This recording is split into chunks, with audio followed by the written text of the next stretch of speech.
What's your worst Tinder story? I got chased in a car by my date's creepy stalker. I matched with a girl named Sonia on Tinder. We hung out once during March Madness for about an hour, and things went well enough for us to decide to see each other again. This time, we planned to have dinner at a restaurant near her house, followed by drinks and chill time at her place. At some point in the night, Sonia somewhat casually mentioned that she had a stalker. Not knowing what to make of it, I shrugged it off without giving it further thought. After dinner, we went to Sonia's house where we drank, and she entertained me by playing the guitar and singing a song. We ended up staying up late, and I drank too much to drive home. So, I crashed on her couch, and we agreed to grab breakfast the next morning before I went to work. Around 6 a.m., as we were preparing to leave, Sonia mentioned that her stalker had texted her, announcing he would be there in 5 minutes. This all seemed strange and almost unreal to me. I mean, who ever heard of a stalker giving advance notice, especially so early in the morning?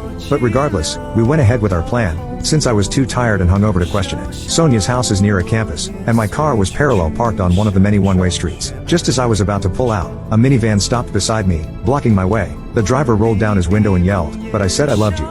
Shocked, I watched as he then drove down the street. Sonia, now in my car, apologized profusely, explaining that they used to date but it wasn't serious, and she was incredibly embarrassed. I tried to give her the benefit of the doubt. The guy eventually turned left, which was the direction I needed to go, but instead, I turned right, eager to distance myself from the situation. As I did, I glanced in my rearview mirror and saw the guy making a U-turn to follow me. Unable to believe this was actually happening, I pulled into a grocery store parking lot, hoping this would deter him. It didn't. He followed my every move. Exiting the parking lot, I soon came to a red light. The guy pulled up on my passenger side, yelling at Sonia to roll down her window, which she refused to do. I decided to make a highly aggressive and illegal U-turn at the red light to evade him, but he did the same, persisting in his pursuit. He began to rev his engine and accelerate as if he was going to ram my car, only to slam on his brakes at the last moment. Under different circumstances, this might not have been so intimidating, but in this situation, it was. He repeated this maneuver as we sped through the side streets towards downtown Columbus, leaving me questioning his stability and whether he might have a weapon. Sonia was as uncertain as I was. Sonia contacted the police, who instructed us to keep driving downtown since the police station was nearby.